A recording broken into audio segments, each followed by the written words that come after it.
Welcome back, everybody. It is now June 26th, 2025, and the Nashville Stars are the best team in Major League Baseball. We are 50 and 25, 676 win percentage. We are up perhaps a game and a half on the Texas Rangers, um, two or a game on the Cubs, and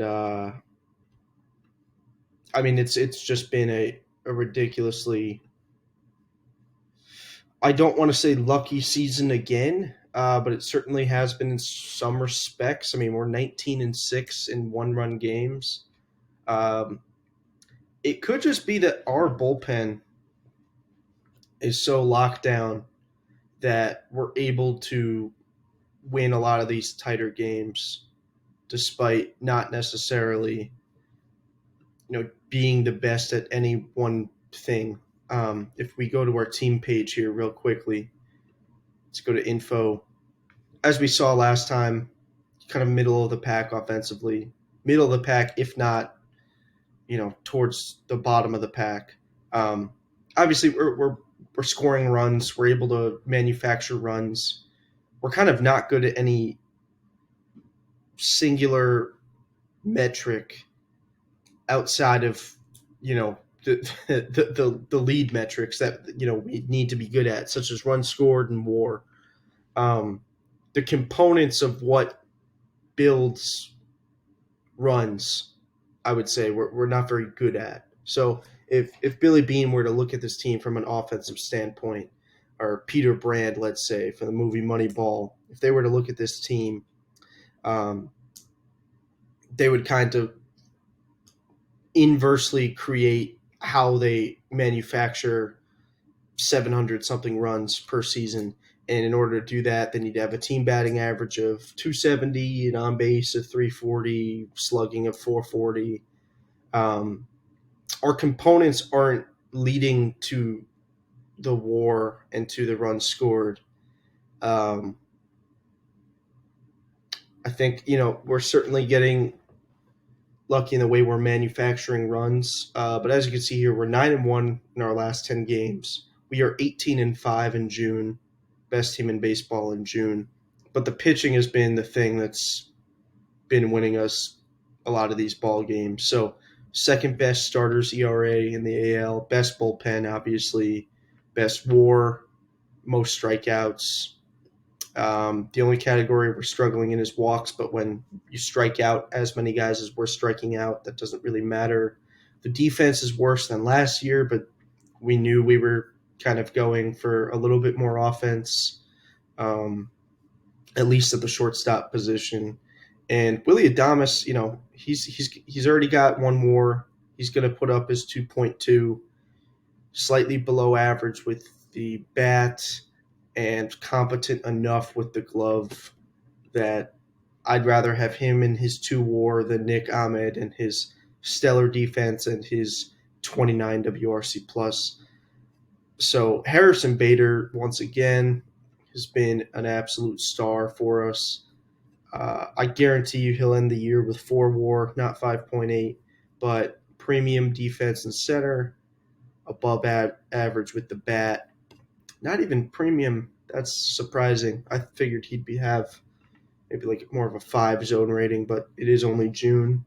Addison Barger, very happy about locking this guy up with these ratings and the kind of pace he's on right now. To have this guy, this bat as a second baseman, um, I'm just really really pleased with how this contract, at least it's looking. Still very high potential. Things can go sour, especially with the 397 BABIP. He's going to come back down to earth, which would probably put this season more at about a 3 WAR, probably like a 4 WAR pace over 160 games. But regardless, um, yeah, I mean, those are the two dudes kind of standing out offensively. And then 61 WRC plus Jose Trevino, still on pace to put up about 3 WAR. That's 75 catcher ability. You know, 10 framing runs already. That's a win just on framing. So very happy to have those guys. Pitching wise, Fried, Hark, Ashby. Ashby's been one of the best pitchers in baseball, on pace for 5 WAR. We're on OSA. Okay, yeah. Morehone's been a solid 5, very solid 5. Villalobos has been real incredible. Getting 4 WAR from our 4 starter. Very, very happy about that. We also made a trade. So I picked up a reliever by the name of Carlos Gomez on waivers from Milwaukee. Not not the Carlos Gomez you're thinking of. Big stuff guy. I'll show you him just right here. Figured he could do some stuff for our team. But, David Bednar was on the trade block. And with these ratings and what he was doing in Toronto, I thought if I can get him for cheap, just for this guy that I just picked up off waivers, despite the fact that I like this guy, for the best team in baseball, we got to make a run for it. So, by the way, I don't think I showed, we're up 16 games in the division. So if we miss the playoffs after this, I will be quite upset. But yeah, we have our owner's full support to go for it. So we got David Bednar. He's going to be at the back end of our bullpen. He's had a rough first few games for us, but that's okay. I believe in the ratings. That's fine with me. And just another righty to add to the pen, balance this out a little bit more. But, yeah, just real pleased with the team. But let's leave that aside for now. We have the MLB Draft. It's June 26th, and we have the 25th pick. I am praying that our first-round pick this year does not leave or decide to play basketball at Georgia or decide to play football or any other sport besides baseball. I would like him to play baseball, and I'd like him to play baseball for the Nashville Stars. The draft pool's a little bit weak. This is just pitchers. Not exactly what I'd say is an ideal draft stocked with talent, but, certainly there's going to be guys that are undervalued. Cade Kurland's a guy who I've been looking at a little bit. Florida in real life. He's already got a good floor, good infield range. He could be a really strong third baseman, really good second baseman as well. But obviously just not the upside. And we, in this draft, are projected to take Sebastian Norman. That would be more of an upside play. I think in real life I've seen some highlights on him, and I know he could hit the ball hard. So I do like – I don't know if I liked Healy or if it was some other pitcher. But why don't we just get right into it? So let us – first player draft, start draft. Let's see who Washington selects with the first pick. Cooper Rummel. So high school arm. If you look at if you ever read Keith Law's book, it's not Smart Baseball. It might be Smart Baseball. One of Keith Law's books talks about the base rate for taking a high school pitcher in the first round, and essentially there's really no case to make unless the guy has major league stuff and close to that command like that day. There's just not a precedent for high school arms working out in the first round. So especially for the value that you can get. And this guy wants $13 million, so we'll see if he even signs. But don't love that pick despite the upside, just because of the risk in high school arms. Another high school arm, obviously tremendous upside and a pretty good floor for a high school arm, but I just wouldn't do it. Wouldn't do it. Let's see, Portland. Portland takes Max Bellew. kind of a low floor for a guy already coming out of college. So interesting pick. A lot of, and he wants 11.5 million. Like, that's what I just don't understand. I'm gonna auto draft until we pick. And Cade Curlin goes one pick before. A little bit of talent change randomness for this guy. He could be an absolute stud in short order. This guy Kellner, if he can go to the second round, I might take a flyer on him. I also think, he could very easily be a two-way. Let's look at the bat. The bat is very solid. Could be a pretty good second or third baseman, I would think. He could play both. So regardless, now it's up to our pick. I want a guy with a little bit of a higher floor. We just need the best available prospect, to be honest. And Brady Ebel, don't love the range. He'll be a first baseman. Xavier Nayans, I mean, it's an interesting bat. Norman, no. Jacob Parker, I mean, that's a good floor with the K's, and I like the personality. Cam Caminiti, he's an interesting guy, but also a high school. But 3 pitches already developed like that with that personality might be something worth taking a flyer on, although we would definitely need the 89 to 91 to bump up quite a bit. Let's see, Everett Johnson. Let's just look at infield range real quick, because we have no guys that have 70s. Casey Cunningham, Antigua, horrible personality, but kind of an interesting profile. Let's see, outfield range. We got 370s. Gavin Turley out of Oregon State. And that's a pretty good player. Not a first round pick, but I like him later on. I don't know if we're really going to find anything super appealing. Let's just look at the draft log. When did Ethan Holiday go? Went 6th to Colorado. He's going to hit bombs for them. Gavin Guidry, I don't love this profile at all. That's got to be a money play. Justice DeYoung, good power, great pace. It's just not a real exciting. So, I was going to show the first 5 rounds. I don't think we'll have anyone exciting, to be honest, after the first 5 rounds. Just none of these guys are. Parker had the good personality. Okay, I'm just going to look at bats. Batters. Who would the scout take? Brady Ebel? I don't know.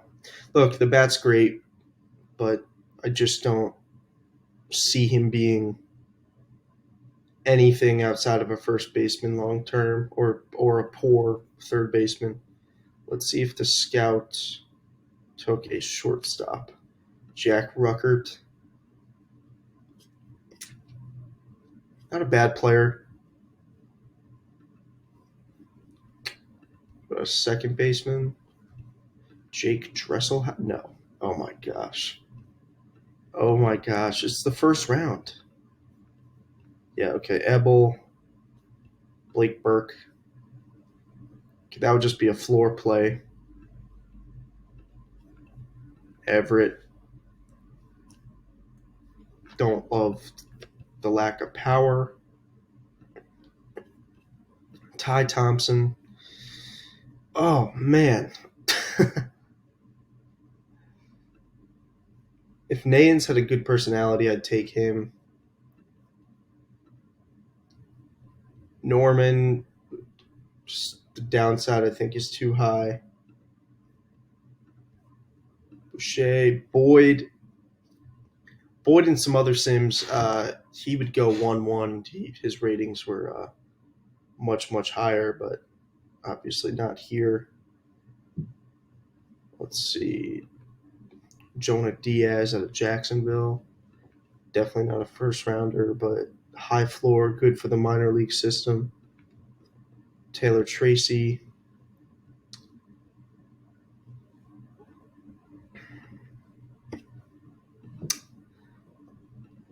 I don't want to take a corner outfielder. You know what? Do I just take Boston Kellner? I give this whole speech about not taking, but I like him just as much as a hitter. And I love his personality. I'm taking Boston Kellner. I don't. And the bonus demand is only 2.2. Boston. And we're going to meet your demand. I give this whole speech about not taking high school pitchers. And I do it anyway. But he'll be a two-way for sure. I'll figure out how to make that work. You know, if Norman's still available here in the second round, I say we do that. I say we do it. Meet his demand. And this will be the last pick I even show on camera just because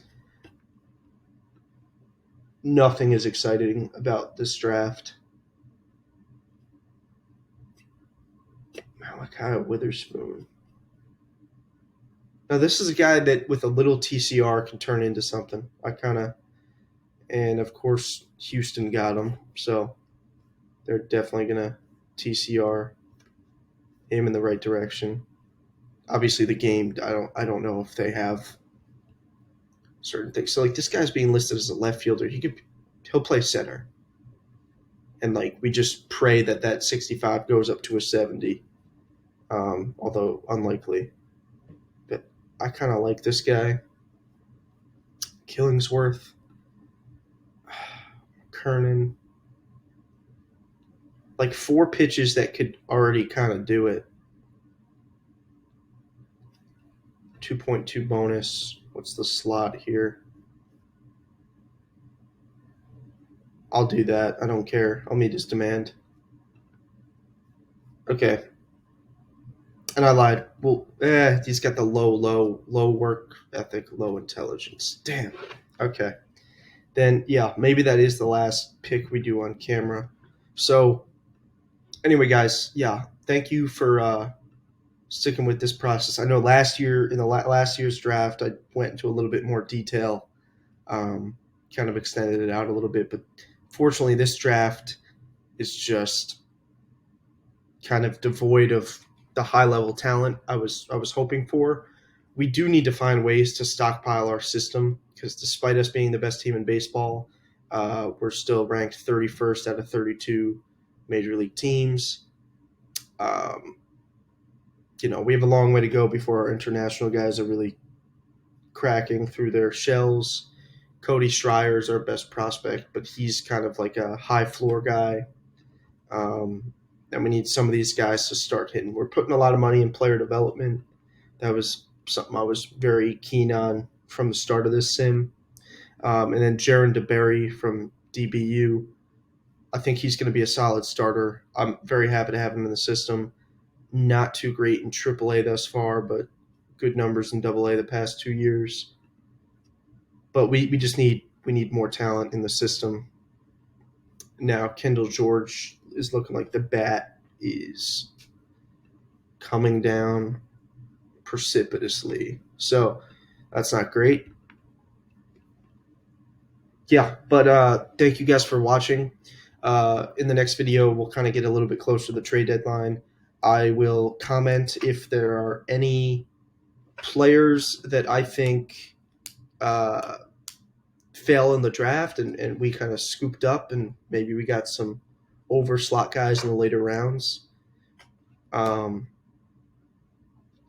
that being said, happy to be the best team in baseball, and we will see you guys next week.